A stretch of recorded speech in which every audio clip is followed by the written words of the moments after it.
Hello, this is Steve Galk, agronomist with Beck's Hybrids in southern Indiana. And as you guys are shelling corn, opening fields up, I encourage you to get out of the combine and walk around, especially after you've opened the field up, and take a look at your ears.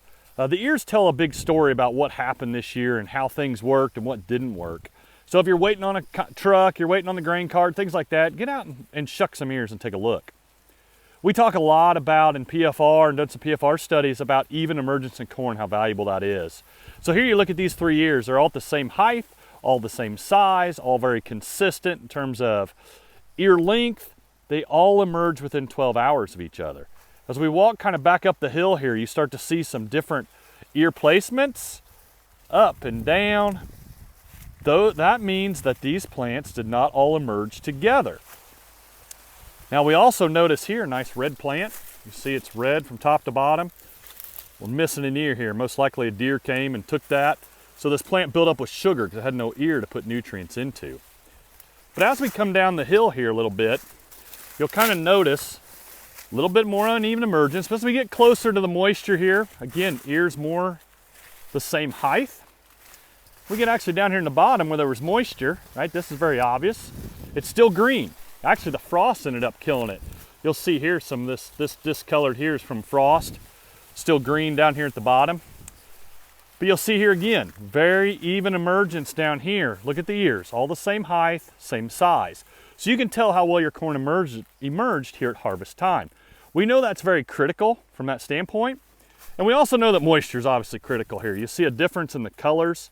This ear is much lighter, it came off the hill versus the dark color here. This ear dried very quickly up on the hill, lost some of its nutrient value, cannibalized that stalk trying to finish it out, where here we had nutrients to the end. Now, not much we can do about the weather, right? But if we look at fungicide applications and plant health, maybe there's some things we can do to help these plants combat these stresses from dry weather. As we move through here, you'll still see the green, how valuable moisture was.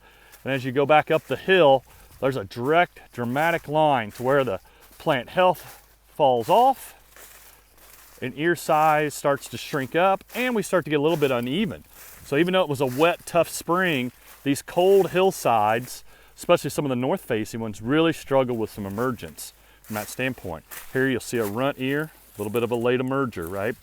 So as you're walking along, take note of that. Look for insect feeding. We have seen some of that out here in certain plants. Check and see, well, how many runt ears do we have? Here we'll see another one from that standpoint. Maybe there's some compaction, things like that. You could tell it was very wet, as we can still see the slot from the 28 application here in this field. So the PFR proven nitrogen sealers probably would have paid big dividends here in this field, in this area. So again, take some time, walk some fields, analyze your ears, think about where they are in the field, what might have happened, and help make plans for the upcoming year and years in the future. As always, if you have questions, please don't feel free to contact your dealer, your seed advisor, or myself. We'd be glad to help. Safe harvest.